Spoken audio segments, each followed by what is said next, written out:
Alright. What's up, everybody? Thank you for coming.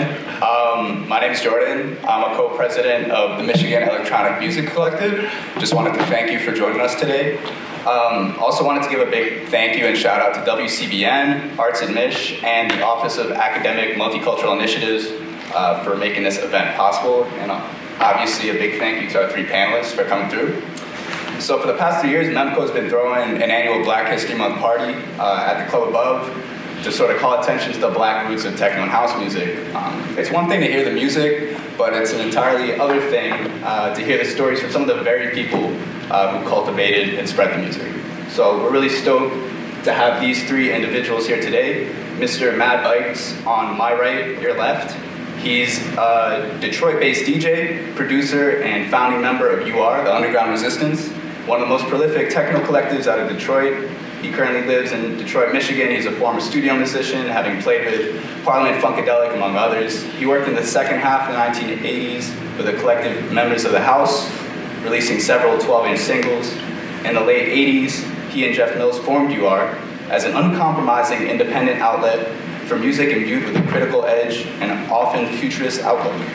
Together with Mills, Banks built UR into an internationally recognized and respected name. He's also the owner of Submerged Distribution, an independent record label which distributes Detroit-based techno to the world.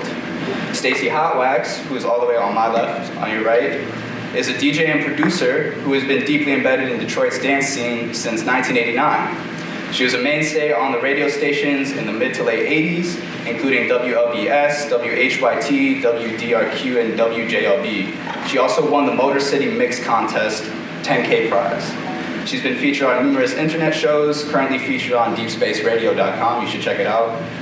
And she currently teaches and designs DJ and production classes with Spin Inc., Girls Rock Detroit, Give a Beat, Seraphine Collective, Detroit of Students of the Arts, and a few others. And then in the middle, Ron Johnson, or DJ Jungle 313, he's gonna be your moderator today. He's a native Detroit DJ and educator who recognized a vital need to fill the creative gaps left by the public school system's abandonment of an arts curriculum. He's committed to empowering disadvantaged youth and at-risk communities with music that inspires. He is executive director of Spin Inc., an organization providing DJ and music production education for young adults in Detroit. And he's also a co-organizer of the annual DMAC, or Detroit Electronic Music Camp, event that takes place during Movement Week. Thank you again for coming out. Give a warm welcome to our panelists.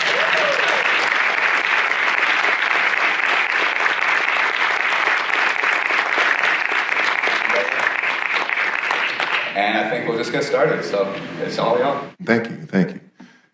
May I have permission to speak? Am I your permission?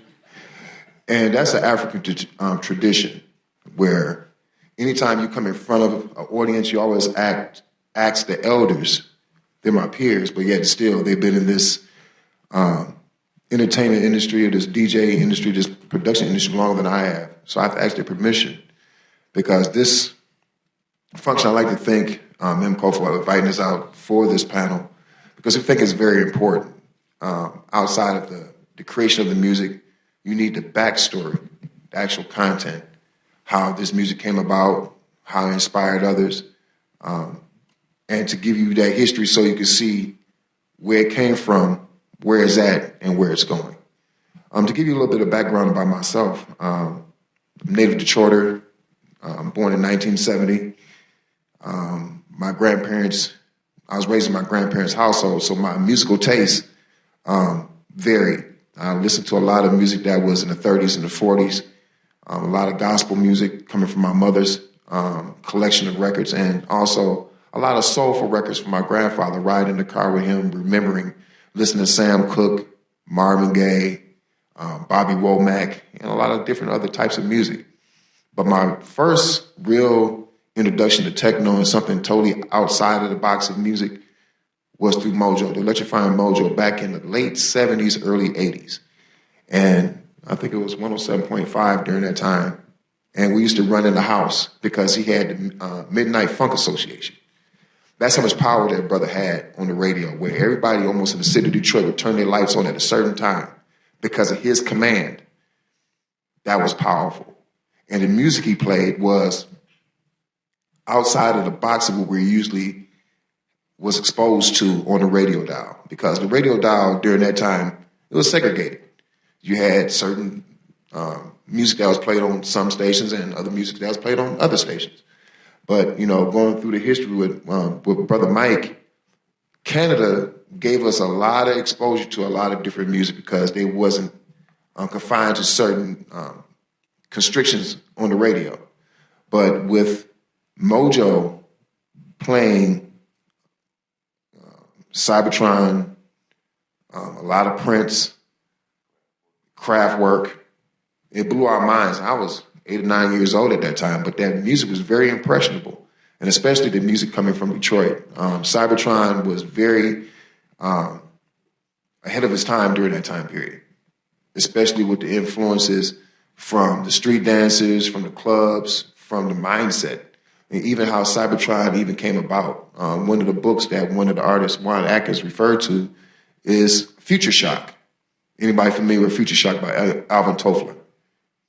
Raise your hands. Okay, put your hands down. That was a very interesting book, and that book mirrors a lot of things that's happening today and how a lot of transitions came about, especially with technology. My first pair of turntables was bought 1984, 85 by my parents. My father bought me a turntable. My mother bought me a turntable and mixer from Radio Shack. And I used to love going into Radio Shack because of the different electronics that they had. And typically, DJs love electronics. That's the techno part of it. We're geeked out, nerds or whatever. But to learn how things function, how frequency works, how the speaker works, how these little meters on your EQ bar move, why does it move? So these things intrigued me about DJing. Then my cousin came home from the military. He was a airborne ranger in the 80s, and he got hurt in Beirut. But while he was in Germany, he happened to pick up some Technique 1200s and a mixer, a real mixer. I ain't talking about the Radio Shack mixer with the VU meters that move like this with the little arms. I'm talking about that real deal from Germany. And he bought a whole collection of records, and there was a lot of techno. Beautiful music, cutting edge music, innovative music during that time period, because a lot of the music that I grew up with was either gospel, soul, funk, R&B, progressive. Going into the 80s, then you start seeing the changings and the developments of different types of sound textures, because a lot of technology came out during that time. The Moog, the Chord, different synthesizers, using different oscillators to actually make music, computer-based. So one of the DJs outside of Mojo that really influenced my ear towards getting into scratching and cutting was The Wizard. Anybody know of Jeff Mills? Jeff Mills back in the 80s was known as The Wizard. And we used to run in the house, just like from Mojo, we used to run in the house to hear him play, because it was reminiscent of the type of DJs that you heard in New York during that time. You had Grandmaster Flash, Grandmaster DXT, Grandmaster Theodore, Elements of the Zulu Nation, DJ Kool Herc out of New York. But in Detroit, to hear that type of style of music played blew my mind. And then when Stacey shared with me how he actually did those programmings, that he didn't use turntables, he used a reel-to-reel and was using a razor blade to cut the tape. I'm like, cut the tape? How you cut the tape? But that's a technical term of cutting and splicing, which you use in a DAW, which is a digital audio workstation. So we see how it goes from that time period and how it's going and graduating into this time period. So after I got my turntables and went to Buy Right, which was one of the main record stores in Detroit that a lot of DJs used to frequent, Buy Right, Aspen Records, Detroit, Kendrick's, Chantonique's, Detroit Audio, East and West, where a lot, Peaches, okay. And some record stores, I got to give a shout out to Miss Simpson Record Store. That was one of the first record stores that I went to buy a record. Kendrick's, yeah. We said Kendrick's. Record Time, Justin's, Memories and Melodies. These are the places or the hubs that a lot of DJs got to know each other. Harmony House or Sam Goody. I don't know if that was really one of the places that we used to go to get records. I used to get cassette tapes back in the 90s. It's getting underground stuff. Right. So. But in that, a lot of the records that we collected were, some beautiful records that probably would never be duplicated because of the time period that it was made in. But when I went to Germany in 1989, I was in the military, and that's how I landed up in Germany. I started hearing Detroit music over there. When I went to the clubs, that was amazing. For me to be so far away and still had a part of home there. That's how influential Detroit techno music. That's how influential Detroit DJs were in Europe during that time. And when we segue to the portion of the lecture where Mr. Bates can actually express and tell you about the experiences of seeing how Detroit-based music actually changed the economy of a whole country.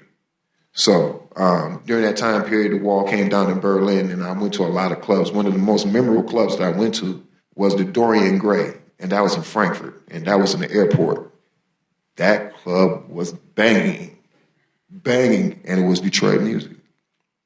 And everybody in there had a good time. And one of the guys from the Air Force had some turntables in his room. I've always been around turntables. But learning how to be a DJ takes time, practice, timing, the whole nine. And there wasn't really too many resources out there to actually really how to learn this craft. So fast forward. 2012, I started going to different DJ schools in New York and Chicago, such as Jam Master Jay. If you know Jam Master Jay, he was Run DMC's legendary DJ. He actually started a school in Manhattan to pass along these traditions in DJing to the youth. And I went to another school, which is now closed, but was a phenomenal school. Anybody ever heard of Dubspot? Dubspot was an international level school where it had access to all types of equipment, from Ableton, Native Instruments, different DAWs, Pro Tools, Ableton, and they was teaching the community these skill sets. And when I seen a young man said, this actually saved my life, I'm glad that Dubspot is here, I said, I gotta start something like this in Detroit. So Spin Inc. was born from that, because in Detroit, a lot of our music programs are non-existent for whatever varying reasons. But that had to be corrected because a lot of creativity is lost because of the lack of access. We wanted to give our children in our community access to a lot of the equipment that they may not be able to afford, but yet still be able to benefit and create music that can actually impact our community and impact other communities internationally. So over the last 5 years, we've been hosting classes at DIME, which is Detroit Institute of Music Education in downtown Detroit, and me and Stacey, which is one of my lead instructors, she is my lead instructor, that really helped carry this program to this 5th year. And we are at DSA, which is Detroit School of the Arts. We've been there for 3 years. We have been at other different locations, creating after-school programs and in-school programming to teach children a different way to understand and listen to music. And before we get off into our other panelists, there's something that Mojo had wrote in this book, Mental Machine. And it was right on the inside of the cover. And he was noticing that a lot of the music that was being put out during a certain time period was actually help putting a certain demographic into prisons, where music has actually been used as a tool to help garner or foster the prison industrial complex. And I think that's where the resistance to the music come about, because if we don't look at music as a tool, just like water is something that can quench your thirst, but water can actually drown you if it's not used properly. Music should be looked at in the same context. A lot of the music that has been put out today versus what was put out in the 70s, 80s, and when this techno music was developed, the music now either is whitewashed or is dumbing down the community. Music should always be a tool to be able to use as a vehicle for social commentary and expression. But expression and freedom of expression with responsibility to his community where it's coming out of. So we wanted to create these programs and give children access to the different tools and resources to be able to create dynamic music, but don't have to be detrimental and negative in the community and the world that listen to it. So that's one of the reasons we created that nonprofit. And we are very proud to say that a lot of our children has benefited a lot of our children have given back surveys that has said things outside of just learning music, how it impact them in their life, personally. Adults as well. As well as adults. You know, me and Stacey have played different venues together, and she happened to play this one song. The lady came in, she started crying because it brought her to memories of something about her father. Am I correct? Yeah, it was, Jungle always speaks about how music impacts you. You never know who's listening. And the message of whatever's playing, it goes to a person. You don't, know what that person is experiencing at that time. And his family happened to come into a art museum, and I was playing house music, and it was uplifting, positive, but just fun, enjoyable stuff. And when I finished, they pulled me over to the side and said they had just buried their father, but they came in, and the music that I was playing uplifted them and made them feel good. So we all started crying, So it just reinforced something that he taught me, saying, hey, you never know who's listening. And so it's always important to be positive, or, to have that feeling, even in your delivery, that you can pass on that feeling to the masses. Or even if it's just one person where you can affect them like that, that gave me all the happiness within inside me, the fact that I was able to remove sorrow from someone's life for just a moment. And that's gratifying. We could be able to use music as a positive tool to transform something that could possibly be negative, or someone's going through something negatively. But enough about my experiences. I want to get to a lot of the meat that's here at this panel. Let me ask the panelists, what is techno as a definition? Come on, man, Mike. I have my own, but I'm gonna, I think it's like most inventions is a little bit of this, a little bit of that, a little bit of this, and a little bit of the right time. I don't think there's any geniuses involved in it. Techno occurred because Detroit was abandoned by major radio music. The market was so uninteresting to them that I think our DJs got allowed a lot of freedom to play what they felt the community needed. And to me, Detroit Techno is an amalgamation of DJs that were, they played what the community needed to hear. Guys like Mojo, John Collins, Stacey, they played for the community. I mean, if you ever want to see when the community needs something, if you need a current day example of when something's needed, maybe some of y'all saw the Fox News report today about the drifting with the kids on I-94 and the possible criminal incantations to drifting. But, that shit been going on forever. Community needs, it's the Motor City. They build cars, 800 to 1,200 horsepower. Community needs somewhere for motherfuckers to get off.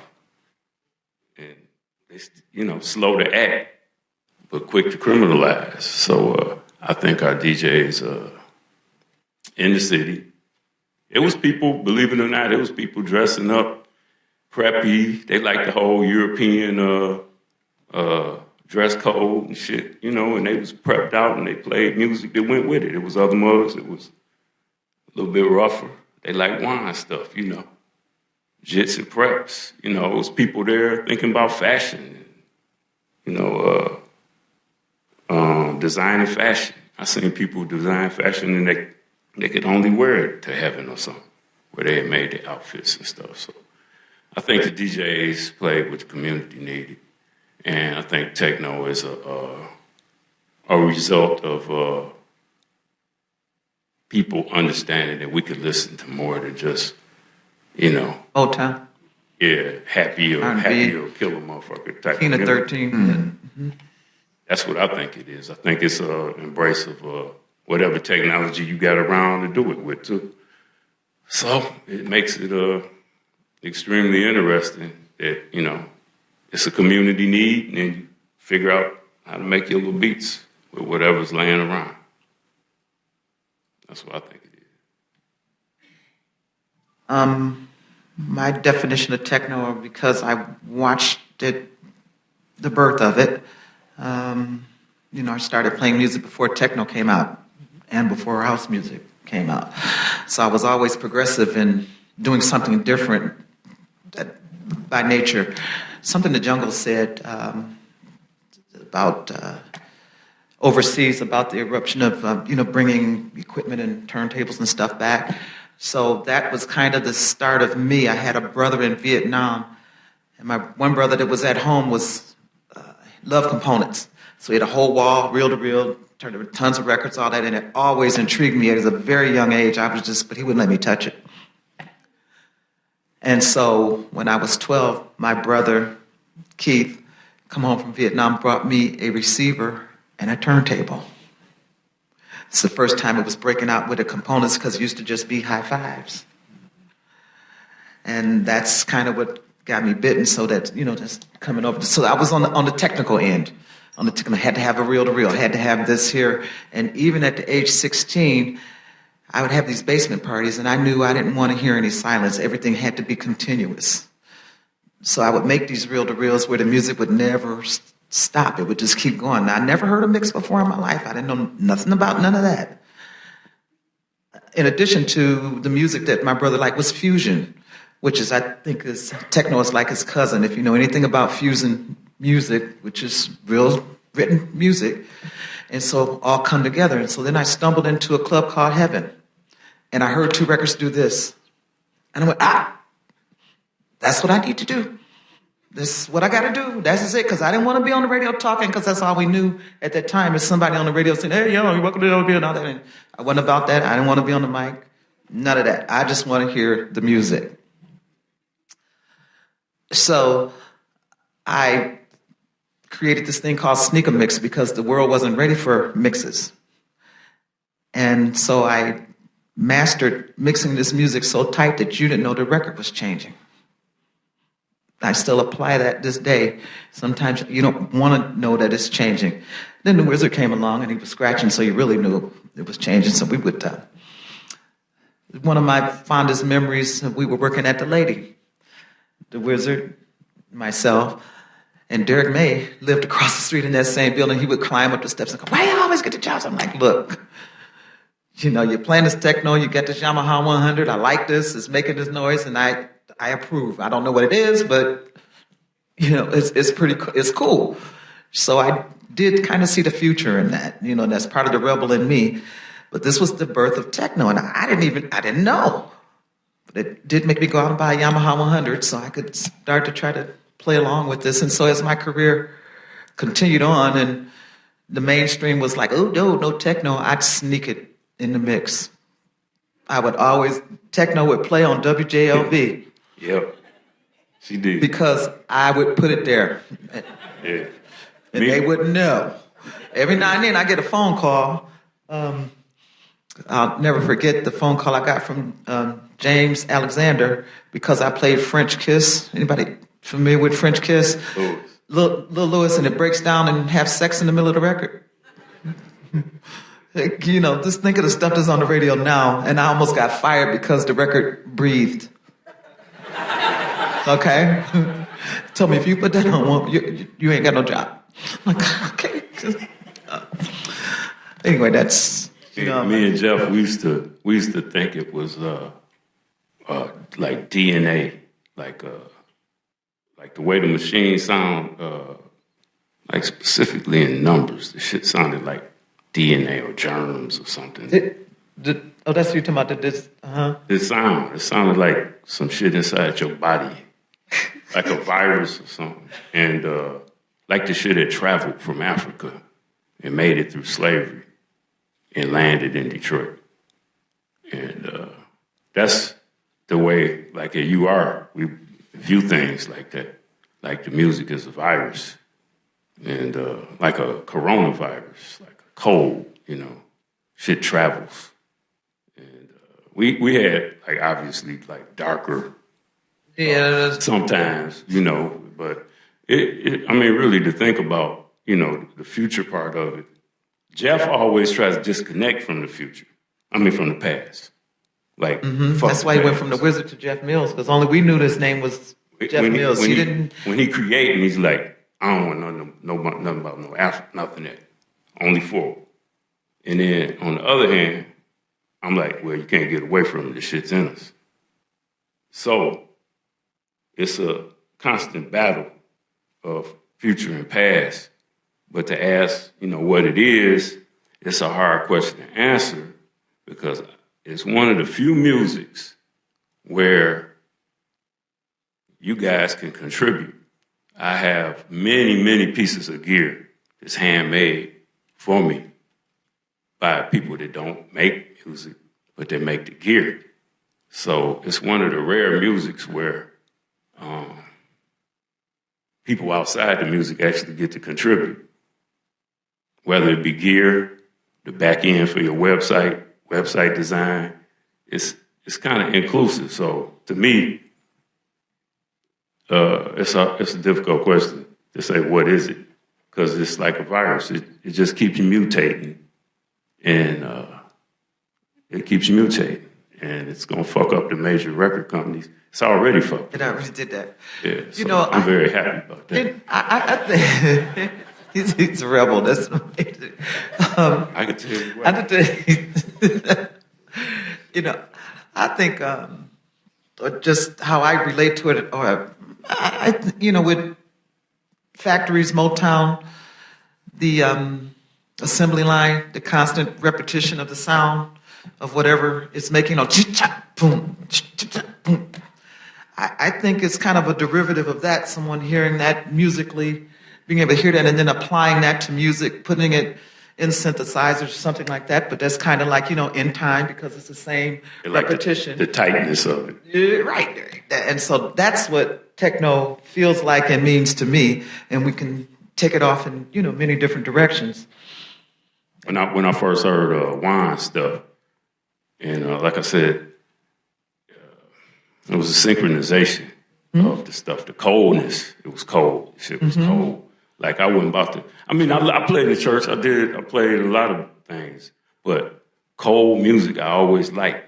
My friends like it. It's just cold, man. It's just cold. Like, we was evolving into like when you're a kid, you happy and you like bright colors and shit.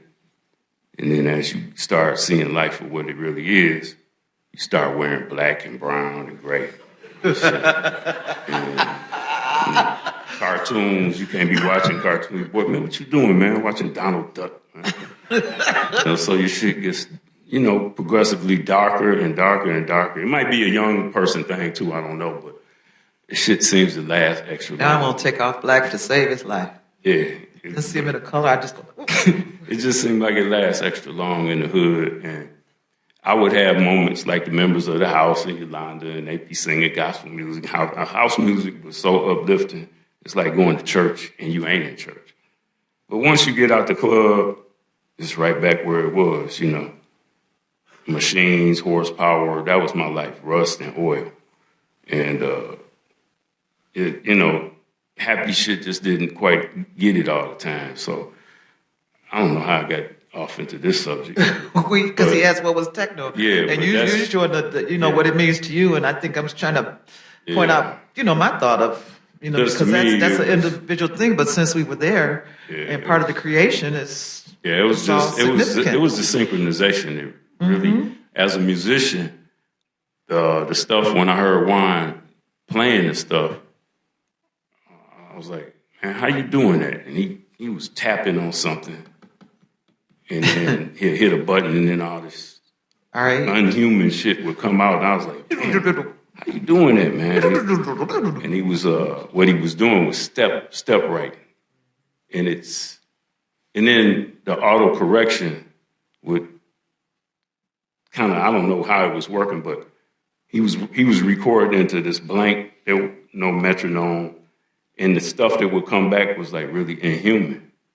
And as me being a musician, and I was like, dog, that's bad as hell. That's how I drew to, just like numbers. We used to try to figure out numbers on guitars and stuff, and then at about 60%, we started to figure out this shit is random. It's it's not following a pattern. That's why I like fusion. Yeah. That's what fusion is. Frank Zappa's like one of my biggest musicians that I love, and it's because of that, what you're talking about, the change. It was like life, like Detroit, you know, the bus don't come on time. The red light works, it's on time. But some shit is out of sync. So in life, if you're gonna make music, and music is your life and art, some of the shit is sync, and some of the shit is completely out of sync.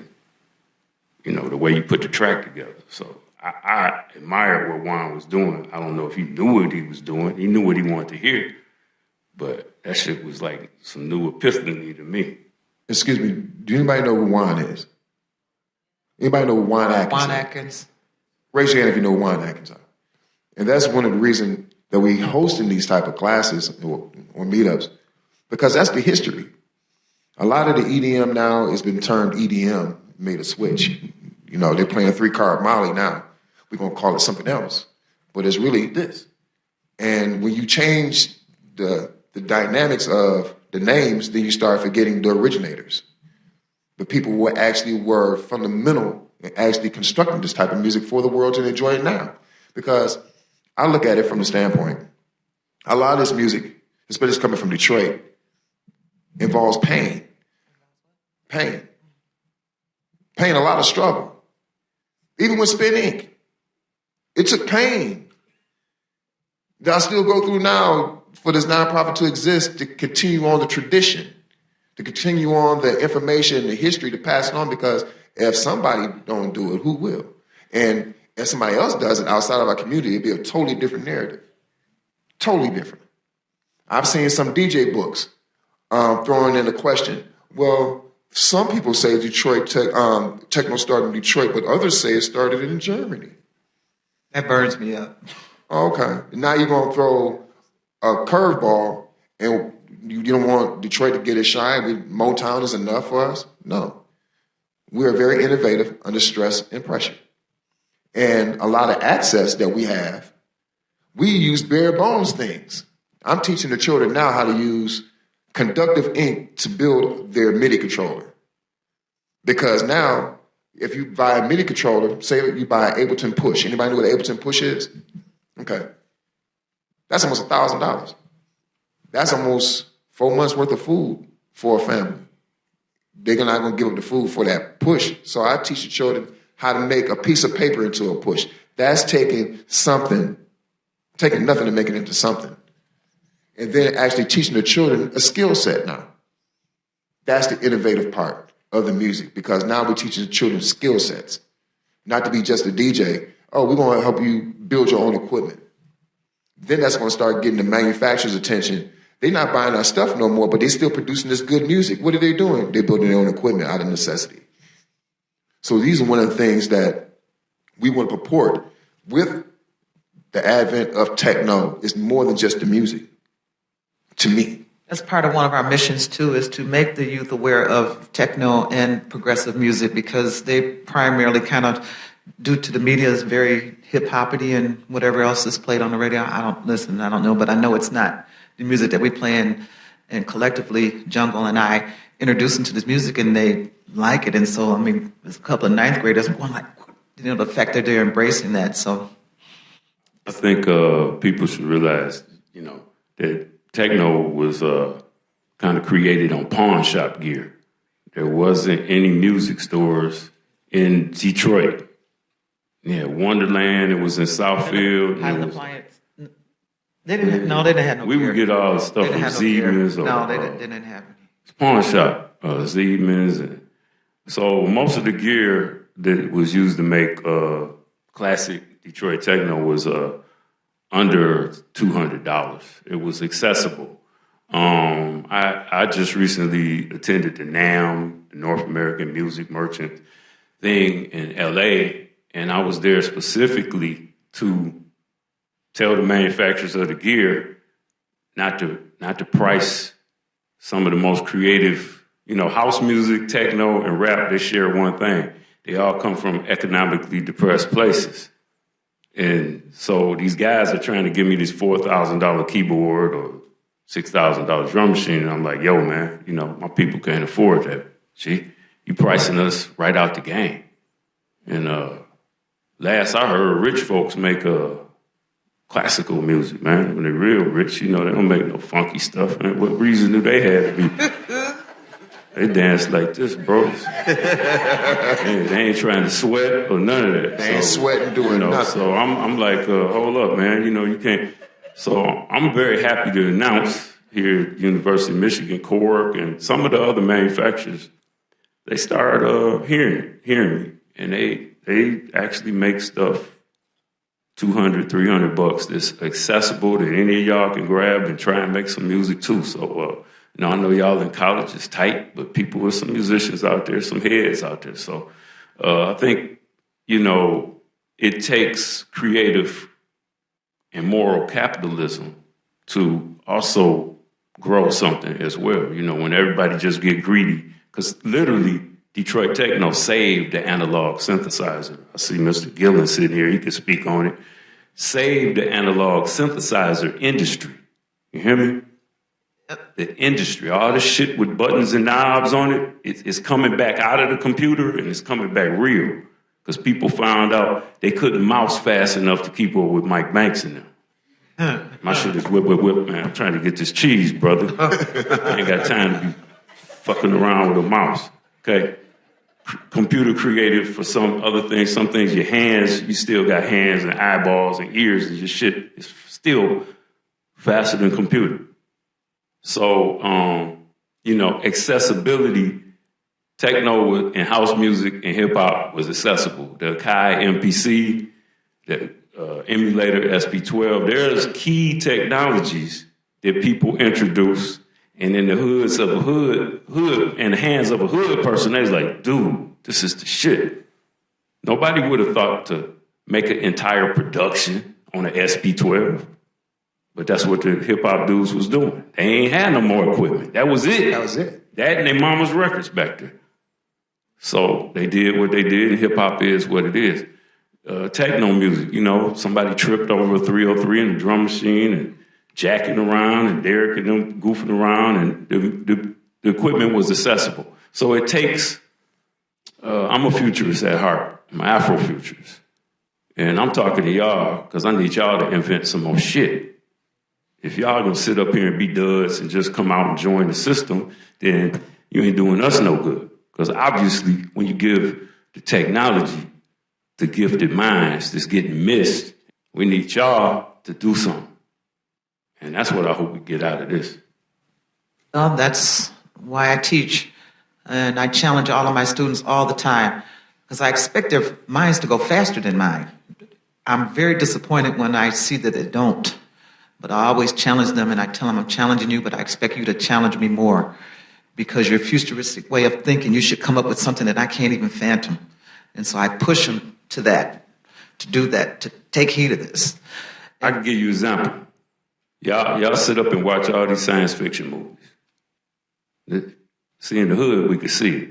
You watch all these science fiction movies, but none of y'all call in and say, why in the hell you got Prometheus and all these badass movies, and this shit is scored? The synthesizers do when they open in the pod hatch door.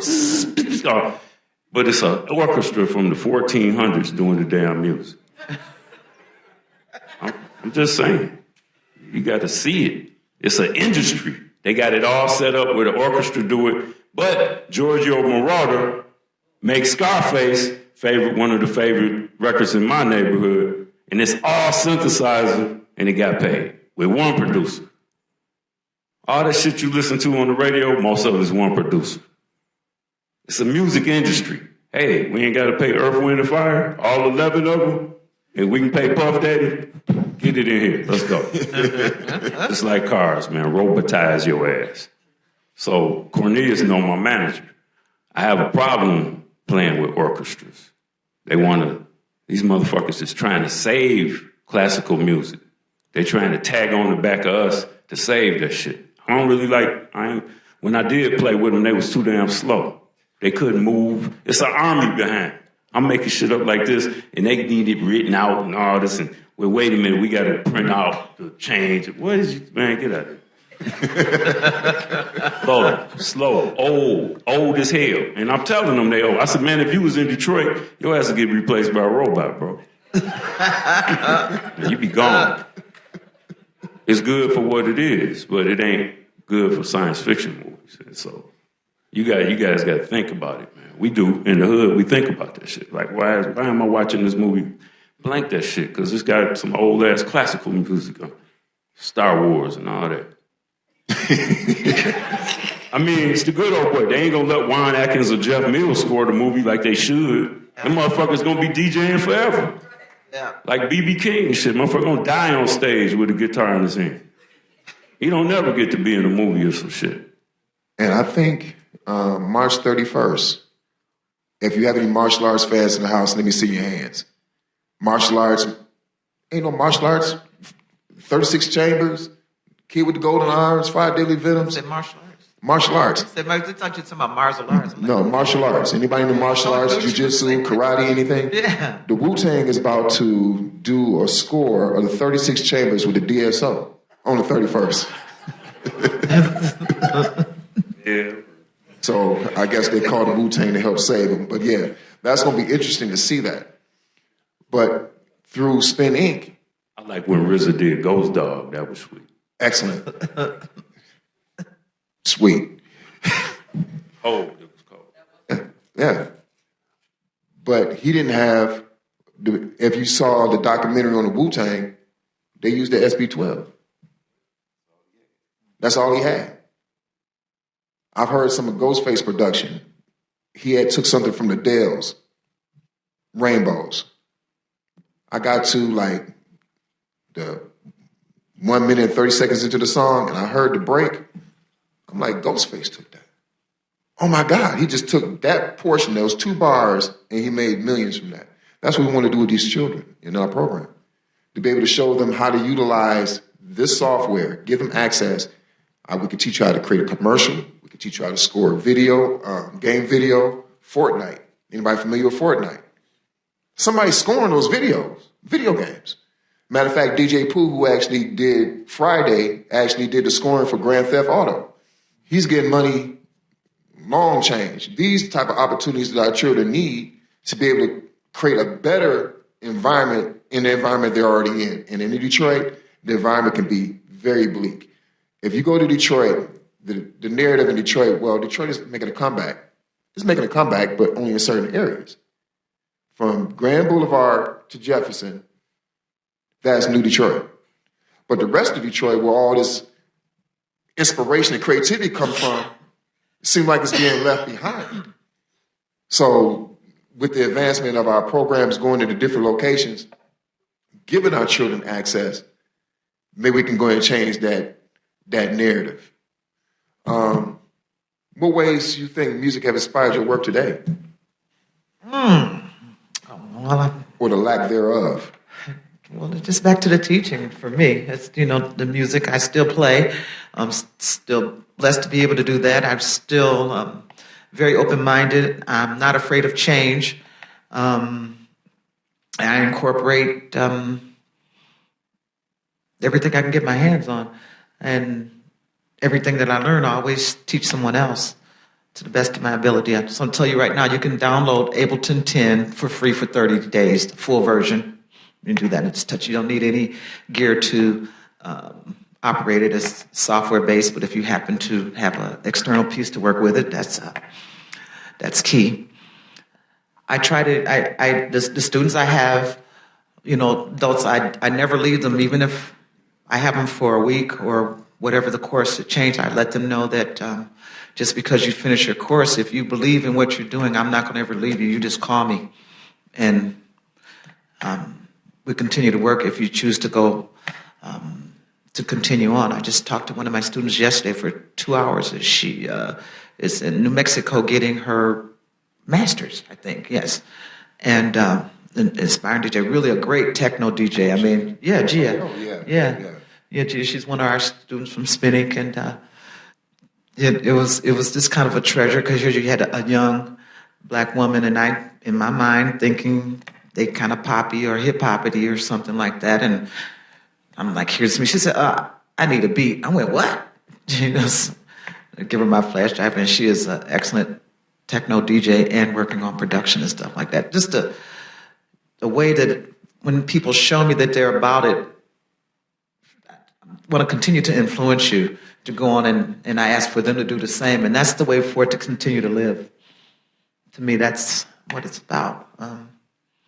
When Jeff was DJing on WJLB, they was asking him to quit playing Paris, X-Clan, Public Enemy, and Guru, Gangstar. We understood that socio-political New York rap, according to WJLB, was needed to come off the radio in any form. But we noticed all these guys rap, they all talk. And that's what gets your ass in trouble. So we decided to take on a more viral. We looked at what controls men. Viruses control us. So they mutate, they change, and you never see them. They hide in your body. So we decided to make some music that would hide in things and inspire mutation and hopefully change what was happening in our neighborhood. The prison industries that went private, they were for profit, and the music changed abruptly. It went from intelligent music, tolerant music, and it went to, I'm going to shoot a motherfucker, sell a whole bunch of dope, sell his dope, because I ain't got no money to buy none, so I got to bust a cap up in his ass, get some money, and I'm going to get paid. It went from one to the other overnight. And me and Jeff was witness to it. At the time, I was doing sessions at United Sound, and the master tapes from L.A. was coming to United Sound. And so I knew all that shit was fraudulent.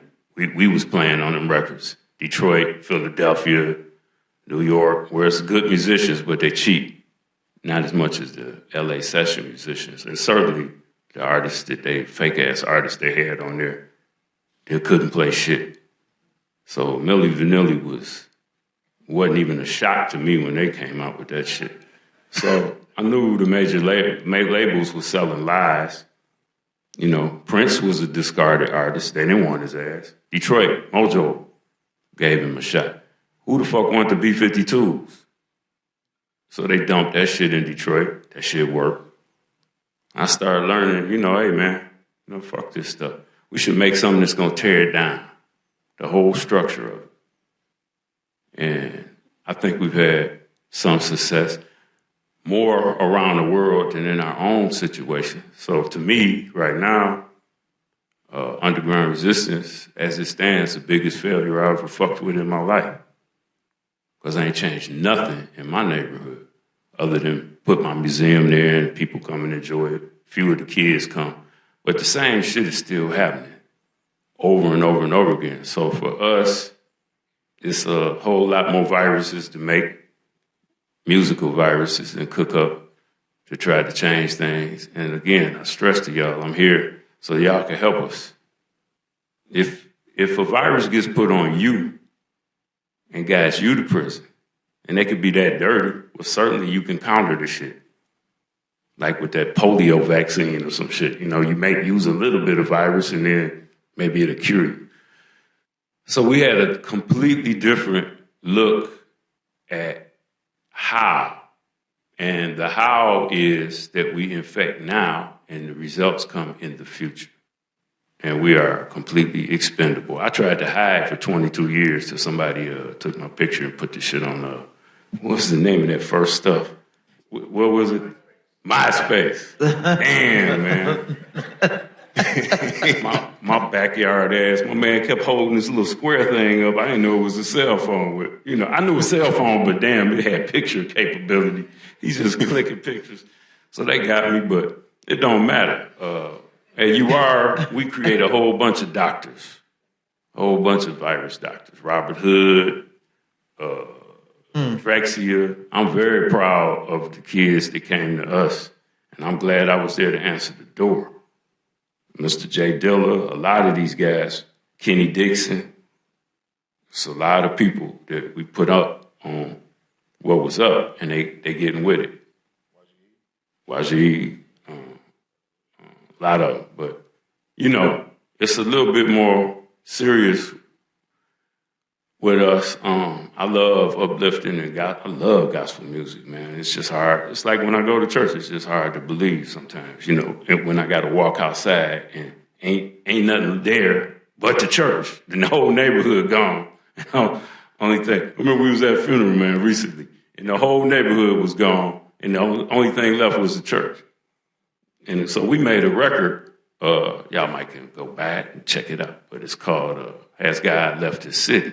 I saw some spray paint, graffiti art in Highland Park, but the shit didn't look like art. It was a motherfucker frustrated. And it was at Highland Park at its lowest.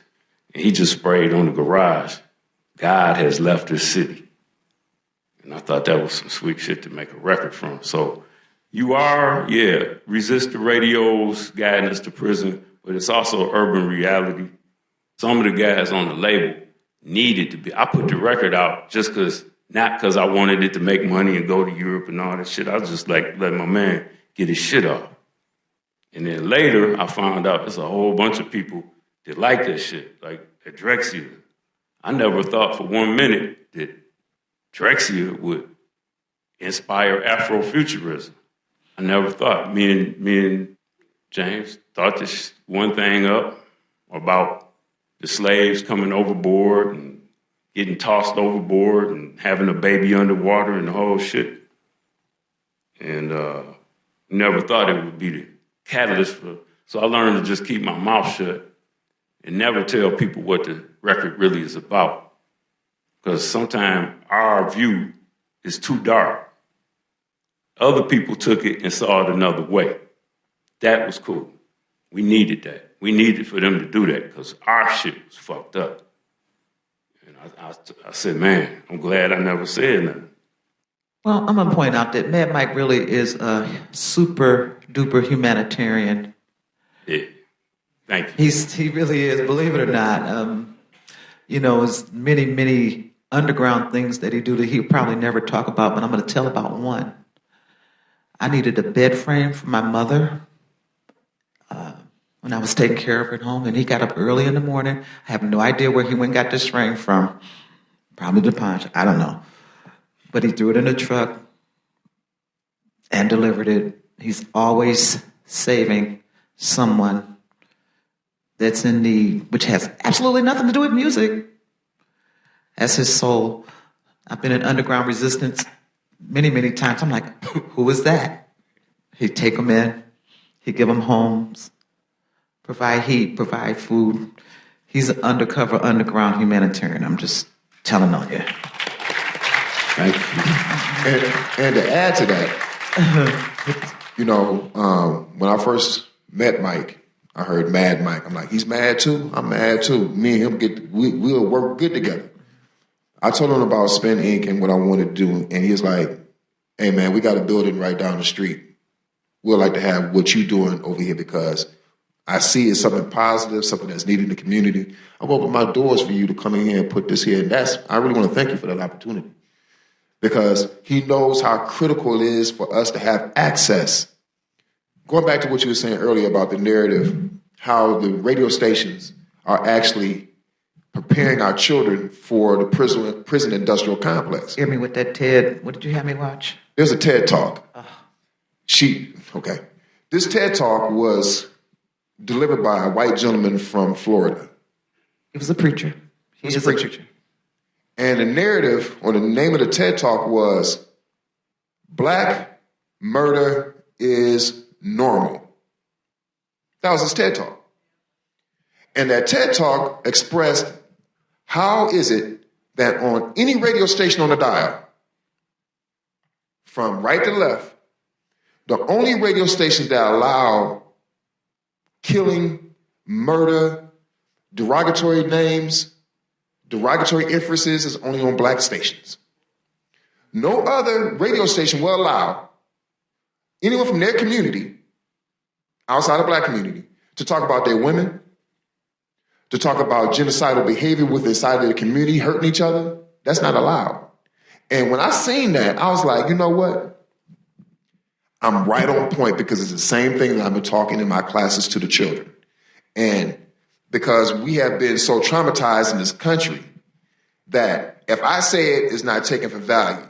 But if someone outside of our community say it, it's gospel. And when I wanted to show the children that, the teacher's like, well, I got to get this, okayed. And, it's real sensitive. But in the video class, you can show, what was that movie? Precious.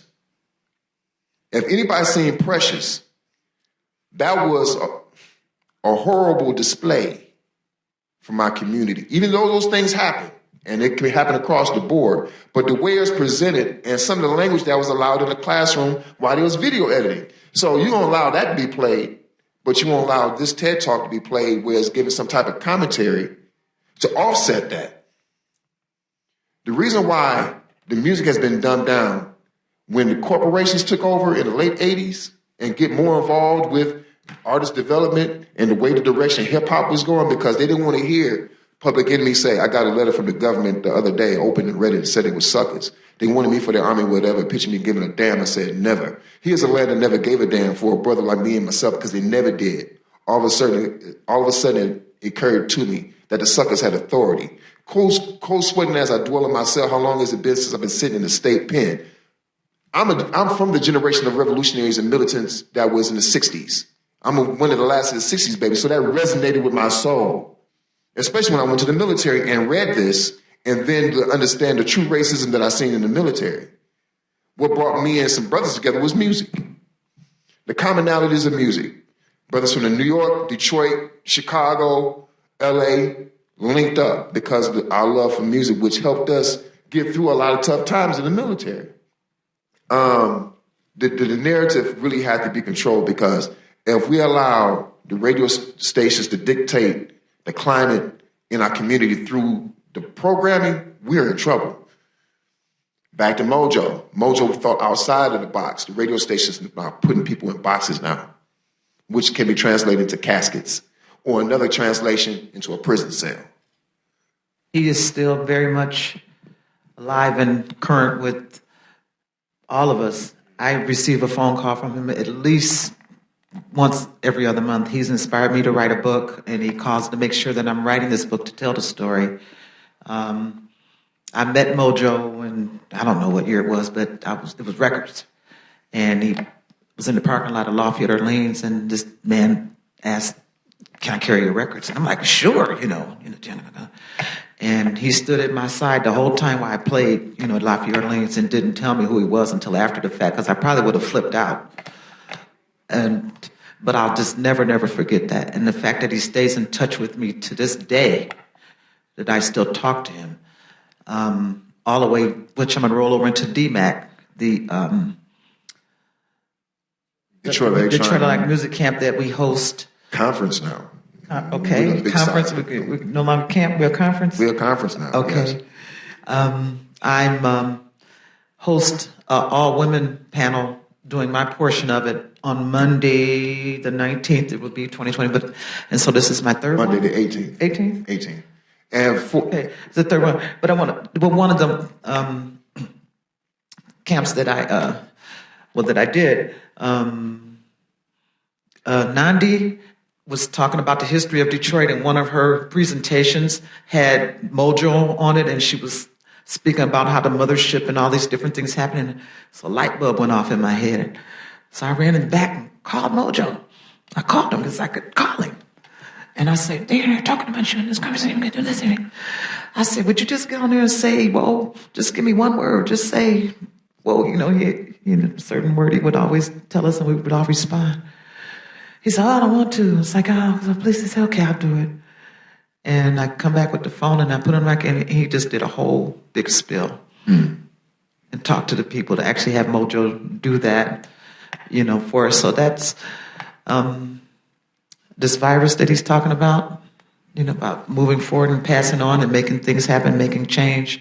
The fact that, that happened. And so I'm just excited to be, and I caught the mothership at that contest he was talking about. It was crazy. It was at the Fox, but at the end of the contest, they had us all get on this mothership, for real. And it rolls up. So I wrote the mothership. I can claim that. I think something else that we should mention about Mojo, he was a Vietnam veteran. And he told me that he had a choice whether, go in the field. He was trying to avoid being on the ground. And his thing was, I'm a music DJ. I'm a DJ. So he ended up with that like Robin Williams, Hello Vietnam thing. Oh, for real? And he said that he had to play for the Vietnamese troops. He had to play for the Australian troops in the U.S., all the various people in the U.S. And that's what gave him that global approach to DJing. And he brought that back from Vietnam to us in Detroit.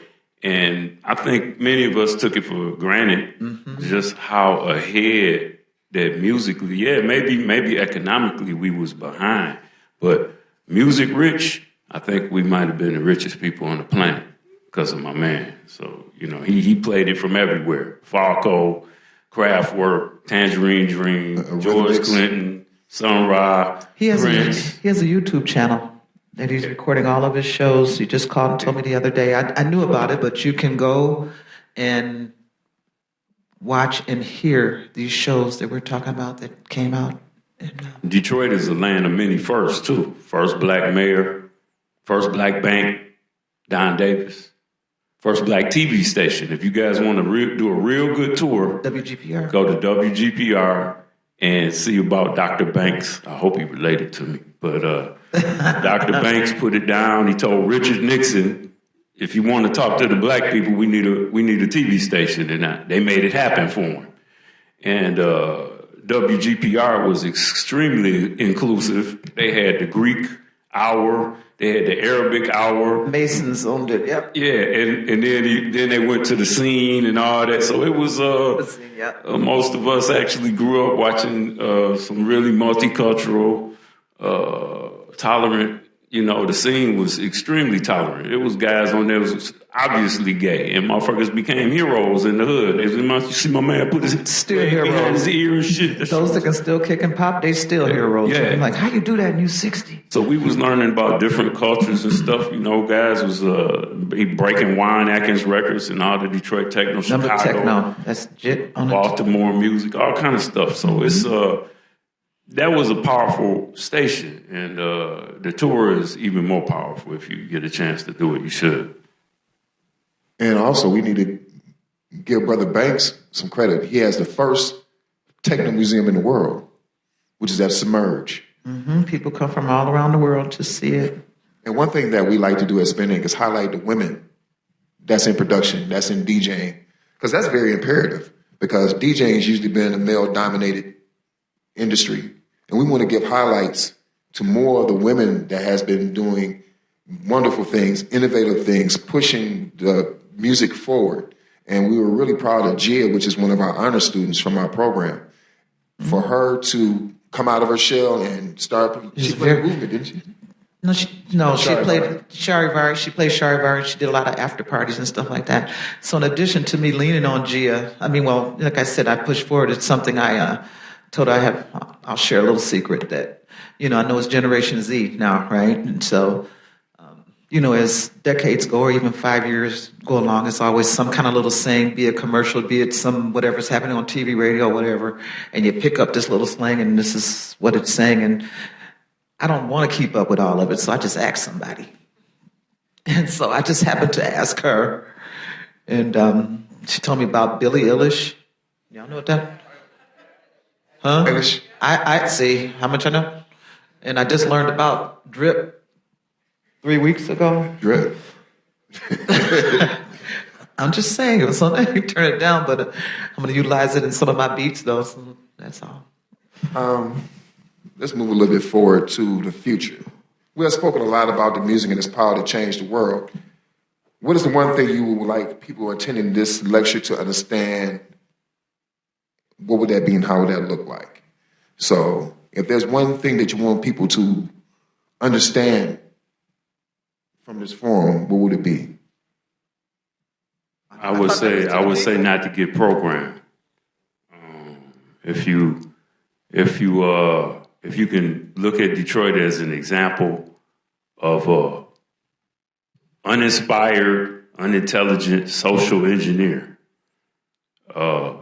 based on a product, we're going to make the school system, the transportation system, the whole way of thought.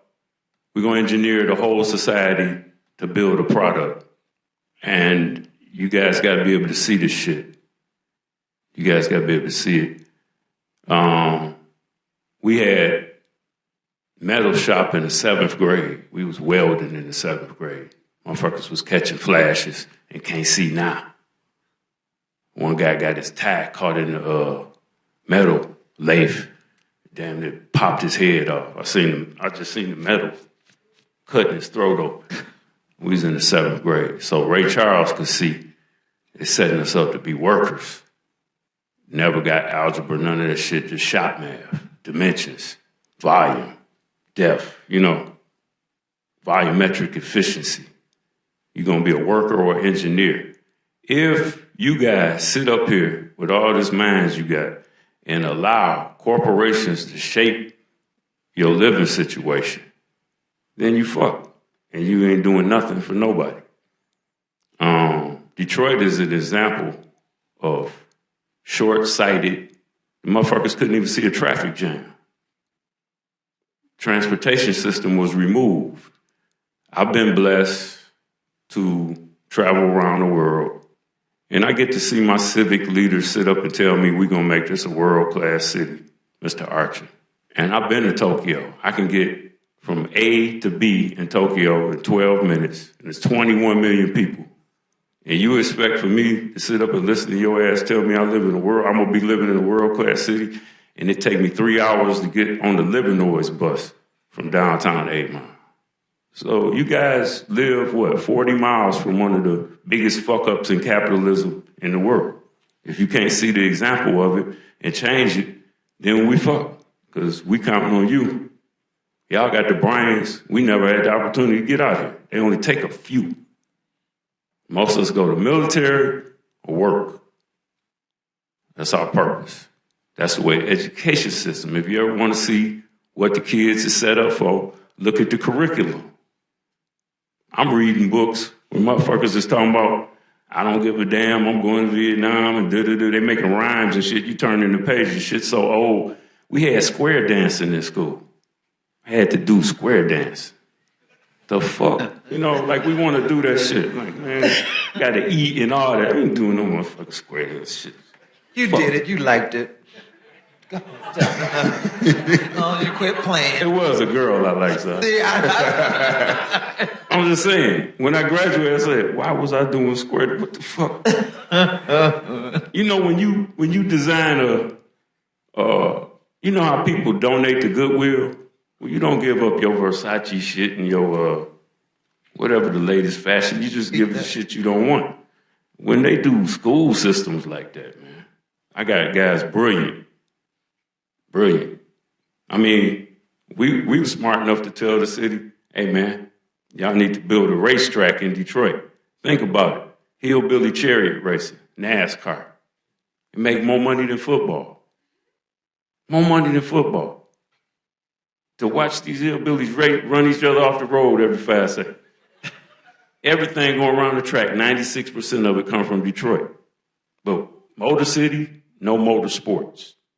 Now, if any of y'all want to go be millionaires, go down to General Motors and say, hey, man, why you guys never sponsored the Detroit Electronic Music Festival? Didn't you look out your window and say, damn, what's all them kids from all over the world doing in my backyard? How the hell? Why ain't we got no product down there? What are y'all doing? Why ain't the vote down there? They all green-friendly people. What are we doing? Well, I'm the result of they fuck up. No opportunity. GM just got through with 5 layoffs or whatever, 5 plants closing because they can't figure out what to build.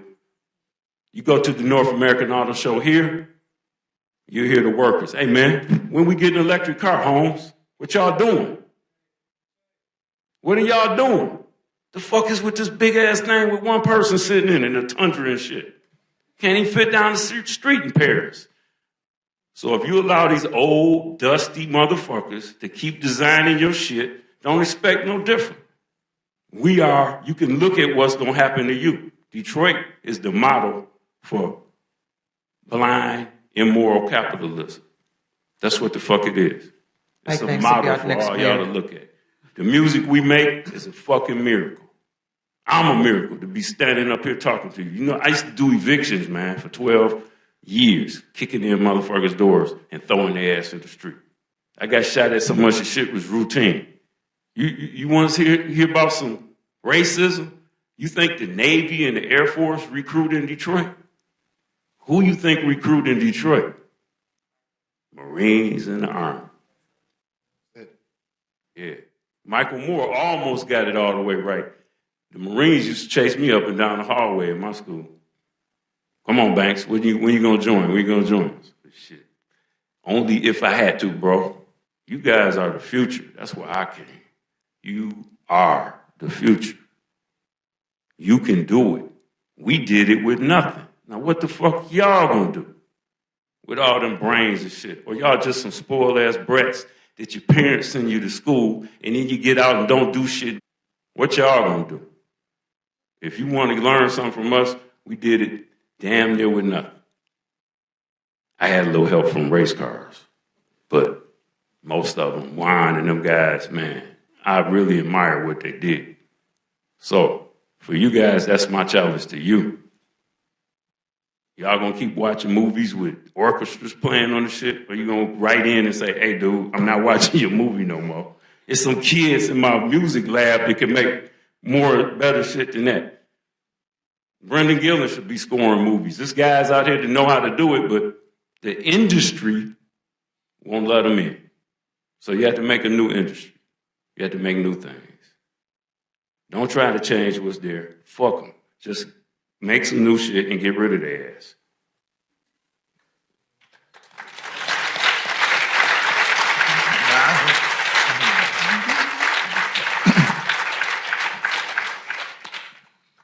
From that. No, but this says it all. Okay? It makes you think because of the struggles that we do or we go through to either produce this music, deliver the music, or create programming like this. I've been homeless before. And a lot of things called pressure brings out that diamond in you. And I appreciate that lesson because it brought out something in me that tells me I can do anything that I put my mind to. I credit the military for that too, because I went through some things in the military that I had to overcome. Then I have to grant that to my grandparents because they raised me a certain way. To be able to persevere, have the patience, but also be a humanitarian, help the next person that's next to you, especially children. Old Dirty Bastard could have said no better. Wu-Tang is for the who? The babies. Because if we die for our babies, which is our future, without them, we don't have a future. There's no future in this music. There's no future in the community. There's no future as a humanity if we don't have something for them. I would have loved to have been at the school we had. We had DSA, which is a $134 million school, which is really underserved. And the things that they have in that school is phenomenal. And if I would have had that access when I was going to school in Detroit Public Schools, wow, where would I have been? So with the DMAC, which is coming up, we have Geometry that's coming up. What date is that? August 29th. August 29th. Geometry is a music and art festival put on by DJ Minx and myself. It's a music festival that's primarily women with a splash of men, and we're showcasing DJs and artists performing live, vocalists, bands. We had our first one August 16th, 2019, very successful. And we're moving forward and preparing to do the Geometry number 2, August 29th. And I'm looking for interns, so after this, please come and see me. And for some other information, go to spinincdetroit.com, which is our website. And on Facebook is DMAC, DEMC. And we're going to start putting up postings for the conference this year because we're steadily putting in different programming and adding on different master classes. Some of our sponsors, which is Ableton, Native Instruments, BPM Supreme, Hercules have donated a lot of equipment for the children. Splice has been real nice to us. They have donated close to 20,000 melodics. And all this came from our passion for music and our love for teaching. My background in teaching, I'm actually a 4th degree black belt in jiu-jitsu. And I started teaching around about 2005.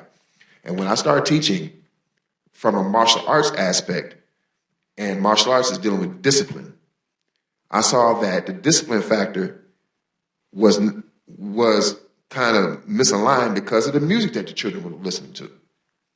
There was an adage that was in Rome. It says, whoever controls the music controls society. Think about it. Whoever controls the music controls society. That goes right back to who? The corporations. As an artist, take that power out of their hands and keep it in your hands, but just be responsible with the art and the creations that you make. We create things because we have certain type of inspirations, but if it's not to benefit the community, I don't think, it should be let out to the community. My background is I'm an electrical engineer, and so that noise of what we hear is what I did and took it and put it into DJing, and I'm still like kind of way geeked out. I forgot I knew how to build computers, and one day I wait a minute, because I get ready to call service, and I just redid it myself. But that goes back into the STEAM aspects of our program, because the music also translates into science. You can break it down in science terms. Technology aspect, building the technology, the engineering, I the incorporate arts. spelling and English with them when I'm teaching them different genres of music, and depending on whatever class I have, and so I can kind of see where everyone is at. So one of the future things that I'll challenge each one of you to do is to please go back and tell whatever story you see pertinent. Tell it to your cousin, to your brother, your sister, someone young. Find out something that happened up here in this panel today and share it for the future. Make something happen different. Make change happen. We talked about many different avenues. You can do it by way of music, but you also can do it by way of programming or whatever it is. It's a plethora of education up here, of real life education, and we've been there and we shared many stories with you. We have many more. This was just a few. But that's what I challenge you to do for the future. If you want to know how much you can change someplace, Germany, reputation was fucked, right? This guy kept approaching us about saving Germany. Like, what's wrong with this?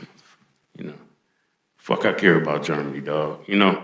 But he was adamant about it. Hey, man, you guys, this music, I'm trying to reunite the kids from the east and the west of Germany. Well, I watched PBS. I understood what had happened in Germany because I do study warfare because I live in this shit. So I figured the East Germans was fucked. They had to be listening to some Soviet, shit. Who knows what the fuck they was listening to, whatever they get. And he kept at us and kept at us. So we decided to target Berlin with the virus. And now the techno tourism industry, 3 airlines that operate out of Berlin, $1.5 billion a year of techno tourism that comes to it. Unfortunately, East Berlin is fucked because they get gentrified by the mile. But change did occur. Toleration is there. Detroit Techno did that. The music did that. It converted a shithole place into something that is like, I don't know, like the cultural center of Europe now. Okay? We took and in a strange way, the success in Germany is spilling back into Detroit. We took some of our city officials there so they could see. Cornelius was very key in that. Took some of our council people there so they could see. And they talked to the economic minister. We was in the fucking U.S. ambassador's office. And they in places they never could get to. And they were telling them about, at that time, the economy was $900 million a year. And what this music had did for their city. And how relaxing worker laws, the 2 a.m. drinking limit, because you want your workers on the factory line fresh at 8 a.m., by relaxing that dated law, that you could get some nightlife. Can you imagine a city that can't imagine that life occurs at night? You're supposed to go to sleep and go to work in the morning. The hell are you talking about? So Dimitri and the Detroit-Berlin connection is trying to share with our city, and the current administration got an ear down, but they're trying to share what the music brought their city. And it's in numerous ways, modular, the whole modular thing, the rediscovery of modular synthesis, which is actually some backwards evolution because synthesizers was modular at first. But anyway, that's for heads. But if there's a modular industry. The whole synthesizer industry came back because of this music. I remember Juan trying to get, when we was playing in Model 500, we was trying to get Roland America, Roland Musical Instruments, to sponsor Model 500 some gear. And they was like, well, you ain't the Chemical Brothers, we never heard of you. But Juan was like, yeah, but you got Detroit Techno right in as one of the presets in your keyboard, man. And we didn't get the gear, you know what I'm saying? And so, yeah, it's a trip to sit up and listen to the economic minister, all these people with suits talking about how much money got made. And it's dribbling back to Detroit, but, truly, the music festival and the love of machines, I want you guys to think about this because I'm a gearhead. What happens when you deprive your population of art culture? They create their own. Right now, graffiti art is looked upon as an actual art. What about, how does a mechanical person express art? Oh, he's just a grease monkey, right? Well, while the DIA sits there and begs for money every year, there's a little cow pasture not too far from here called Milan Dragway, where y'all can go see some gearheads get their art off to the tune of $62 million a year. If you deprive a population of art instruction, they make their own. All y'all got a granddaddy that hands you a tool and say, boy, I built everything we got with this damn thing right here. It's a beautiful instrument. But if y'all can't see it, if grandpa's a fool and he don't know shit, and you don't think working class people have art, I should have answered that. That's what Detroit Techno is. Working class people with art. That's why these motherfuckers come from Europe. How did you motherfuckers do this? We've deprived you of everything. And you still creating art. Y'all should all be dead by now. This is amazing, quite exquisite. They walk around, smoke their cigarette like that. And don't think motherfuckers don't know when it's an anthropology experiment. So I'm saying, you guys, you got the shot, man. Don't jack it off drinking beer and doing Animal House and shit. Get your shit on and make it happen, man. I mean, I got a stereotype of y'all too, So it's like, yeah, the college guy, yeah, that motherfucker don't know nothing. Know how to pop a keg open, that's about it, So, yeah, take your shot. It's your time. You can change things, man. Don't ask that old establishment to change. Y'all see what's happening when you watch the news. Not guilty. I don't see anything wrong. There was nothing violated, That shit is like for us, we already know when you get pulled over by the police, what's up. We already know. Yeah, it's finna spend a night in jail. That's all it is. Ain't shit. You know, but if you know 2 + 2 is 4, you got to change it. That's all I'm asking y'all to do. And you can do it. I got great faith in what y'all minds can do. So, let's give our panelists a hand.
Now I sit here on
deep down inside, I'll find diamonds hidden in my soul. I'm cursed. I was birthed with this gift of already possessing the right shit, and I love every bit of it. Try to write recipes for others to copy, but they come up short. The missing ingredient cannot be bought, so they search, and I hope for the best. I found my heaven early, so my soul never rests. I celebrate each breath and give thanks to those before me. I listen clearly to the rhythm in me, and I dance till I sweat. I dance till I remember. I dance till my hands clap together, and I clap, bringing back the sounds of a heartbeat.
powerful music. I'm loving it.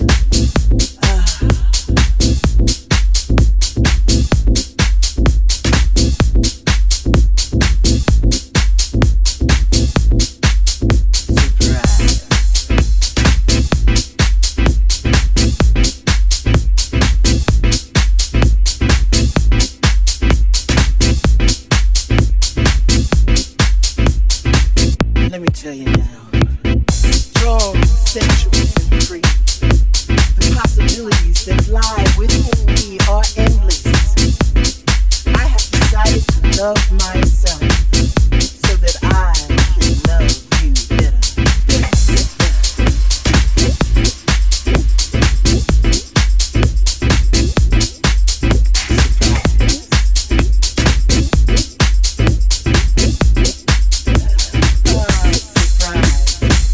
Look in the mirror, what do I see?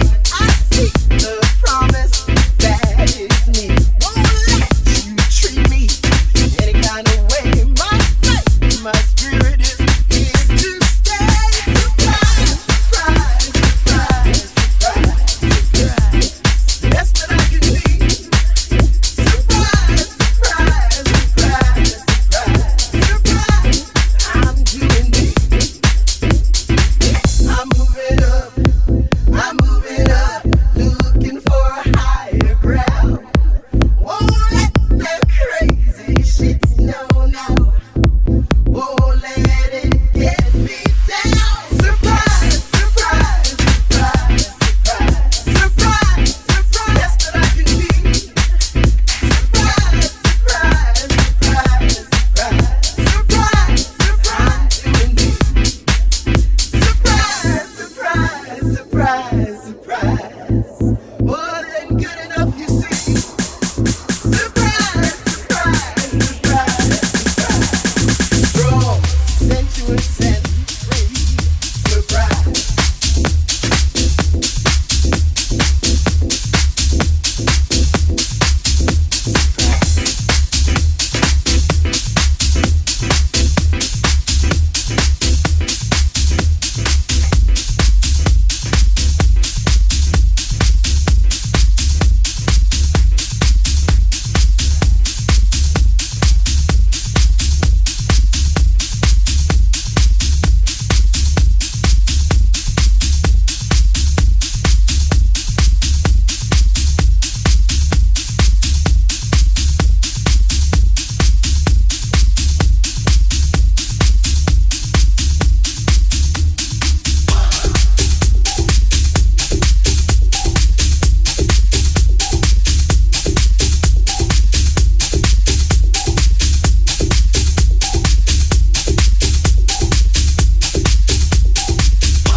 Motherfucker gonna call up and try to dish me talking about how he's on Wall Street. I hate niggas when they try to say he lives in this $500,000 house. Just say it costs $500,000. I'm just telling me this $500,000 he doesn't believe in it. I gotta look like this to a house. $2,000 store. That's pretty good. Yeah, it's a nice house. 3 rooms. 4 bedrooms. 2 bathrooms. 3 in the night.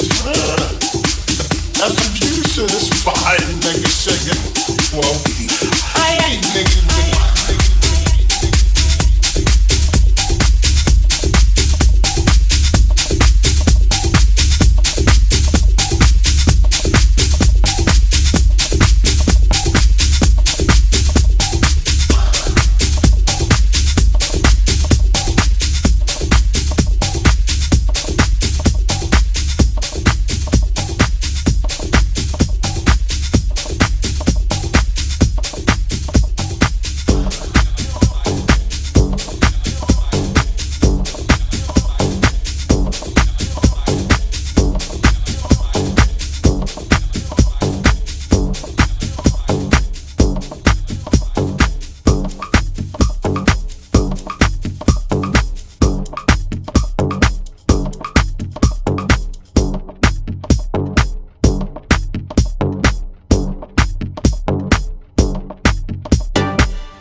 ain't going nowhere, hanging on the corner jokers. You people disrespecting the illegals, gang banging.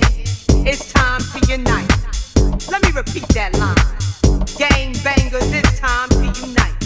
Put down those guns and stop the black on black crime. Our ancestors turning over in their graves, broken hearted on what they went through and how we behave. Bringing down the neighborhood, smiling like we understood. Picking fights over drugs, scheming with thugs, setting up your friends you claim you love. In jail snitches, for little snacks you become bitches. Raw, uncut, hardcore. This will not be televised. You will not see this on Fox 5 because it's too raw, uncut, hardcore. Raw, uncut, hardcore. Raw, uncut, raw, uncut, raw, uncut, raw, hardcore. Raw, uncut, raw, uncut, raw, uncut, raw, hardcore. Raw, uncut, raw, uncut, raw, uncut, raw, hardcore. Raw, uncut, raw, uncut, raw, uncut, raw, hardcore.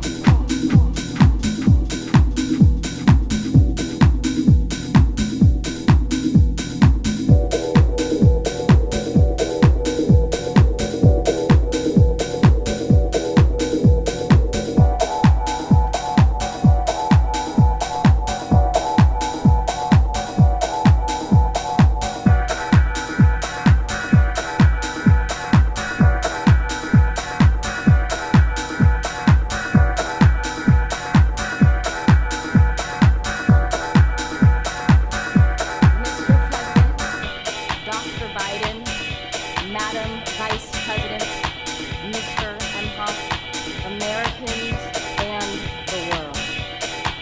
When day comes, we ask ourselves, where can we find light in this never-ending shade? The loss we carry, a sea we must wade. We've braved the belly of the beast.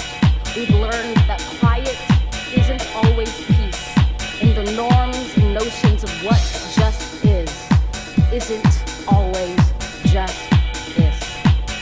And yet the dawn is ours before we knew it. Somehow we do it. Somehow we've weathered and witnessed a nation that isn't broken, but simply unfinished. We, the successors of a country and a time where a skinny black girl descended from slaves and raised by a single mother can dream of becoming president, only to find herself reciting for one. And yes, we are far from polished, far from pristine, but that doesn't mean we are striving to form a union that is perfect. We are striving to forge our union with purpose, to compose a country committed to all cultures, colors, characters, and conditions of man. And so we lift our gaze not to what stands between us, but what stands before us. We close the divide because we know to put our future first. We must first put our differences aside. We lay down our arms so we can reach out our arms to one another. We seek harm to none and harmony for all. Let the globe, if nothing else, say this is true. That even as we grieved, we grew. That even as we hurt, we hoped. That even as we tired, we tried. That we'll forever be tied together, victorious. Not because we will never again know defeat, but because we will never again sow division. Scripture tells us to envision that everyone shall sit under their own vine and fig tree, and no one shall make them afraid. If we're to live up to our own time, then victory won't lie in the blade, but in all the bridges we've made. That is the promised glade, the hill we climb, if only we dare it. Because being American is more than a pride we inherit. It's the past we step into and how we repair it. We've seen a force that would shatter our nation rather than share it, would destroy our country if it meant delaying democracy. And this effort very nearly succeeded. But while democracy can be periodically delayed, it can never be permanently defeated. In this truth, in this faith we trust, for while we have our eyes on the future, history has its eyes on us. This is the era of just redemption. We feared it at its inception. We did not feel prepared to be the heirs of such a terrifying hour, but within it we found the power to author a new chapter, to offer hope and laughter to ourselves. So, while once we asked, how could we possibly prevail over catastrophe? Now we assert, how could catastrophe possibly prevail over us? We will not march back to what was, but move to what shall be, a country that is bruised but whole, benevolent but bold, fierce and free. We will not be turned around or interrupted by intimidation, because we know our inaction and inertia will be the inheritance of the next generation. Our blunders become their burdens, but one thing is certain. If we merge mercy with might and might with right, then love becomes our legacy and change our children's birthright.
Unknown standeth God within the shadows, keeping watch above his own. We shall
place.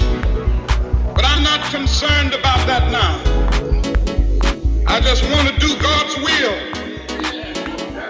And He's allowed me to go up to the mountain. And I've looked over and I've seen the promised land. I may not get there with you, but I want you to know tonight that we as a people will get to the promised land.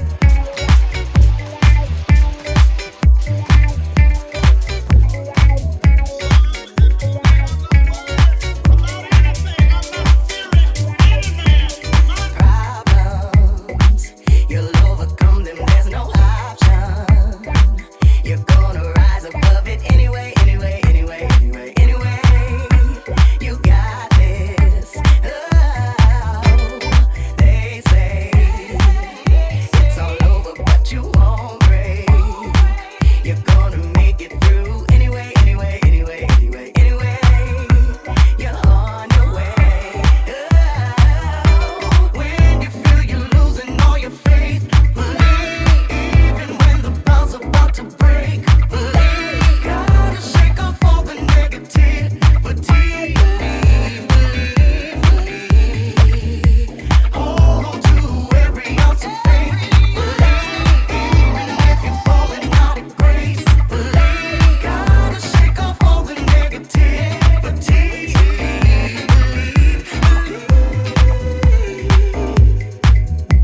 believe, believe, believe, believe, believe, believe, believe, believe, believe. You got it, you got it, you got it. You got it, you got it, you got it. You got it, you got it, you got it. You got it, you got it, you got it. When you feel you're losing all your faith, believe. Even when the bell's about to break, believe. Gotta shake off all the negativity. Believe, believe, believe. Hold on to every ounce of faith. Believe, even if you're falling out of grace. Believe, gotta shake off all the negativity.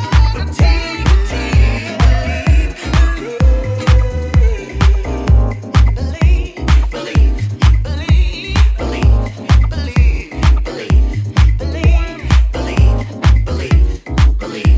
believe, believe, believe, believe. You got it, you got it, you got it. You got it, you got it, you got it. You got it, you got it, you got it. You got it, you got it, you got it. You got it, you got it, you got it. Believe. You got it, you got it, you got it. Believe. You got it, you got it, you got it. You got it, you got it, you got it.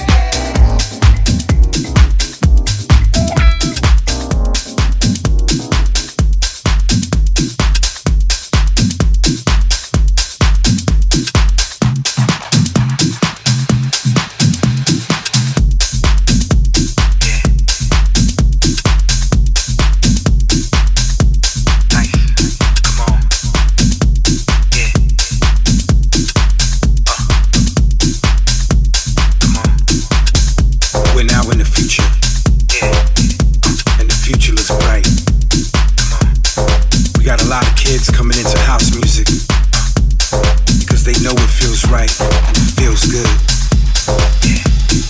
So they take these steps. These type of steps is what gets them into the music. But these steps is what they do, and this is how they do it. Step one, Pay the fee to get into the bar. step two, Grab my friends, we begin to work it hard. step three, It ain't bizarre, matter of fact, it's who we are. We're the next generation of electronic stars.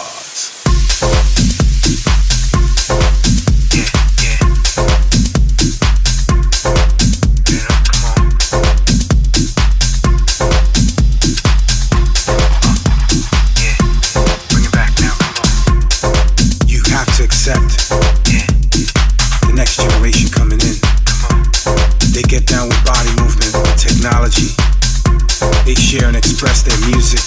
love of it, the way it feels. Through raw emotion and expression. They got it, and they're gonna make it even better right now. But these steps is what they do, and this is how they do it. Step 1, pay the fee to get into the bar. Step 2, grab my friends, we begin to work it hard. Step 3, it ain't bizarre, matter of fact, it's who we are. We're the next generation of electronic stars. They get it, they understand it. They got so many different shades. This time around, they got all different styles. So many styles of this thing that we call house music. What I love is that they know exactly what they want. They know exactly how they want to feel. So they pay close attention and they let their body talk. And that's what it's all about, and they get it. Man, I love when they get charged up. And they bring it in the club like this, come on. But these steps is what they do. And this is how they do it. Step 1, pay the fee to get into the bar. Step 2, grab my friends, we begin to work it hard. Step 3, it ain't bizarre, matter of fact, it's who we are. We're the next generation of electronic stars.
project yesterday.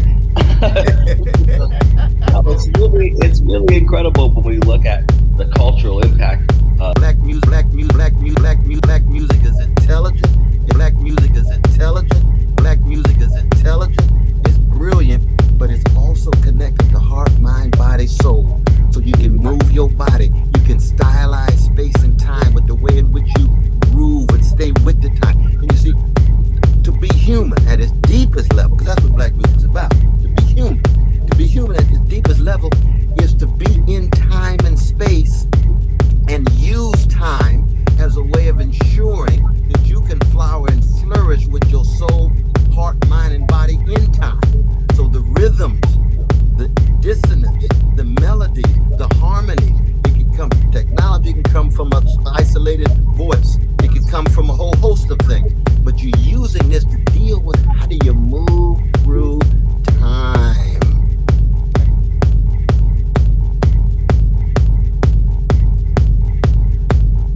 On behalf of MEMCO, God said give them drum machines.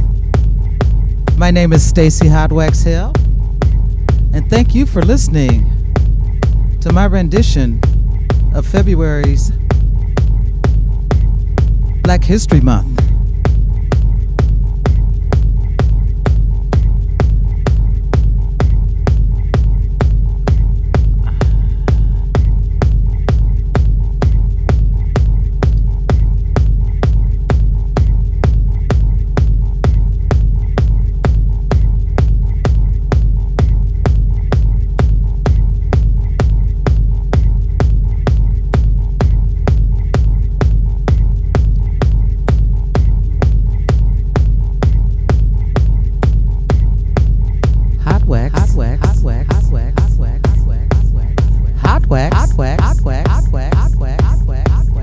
Hale, Hale, Hale, Hale, Hale, Hale, Hale, Hale, Hale, Hale, Hale. Thank you, thank you, thank you, thank you, thank you, thank you, thank you, thank you, thank you, thank you, thank you.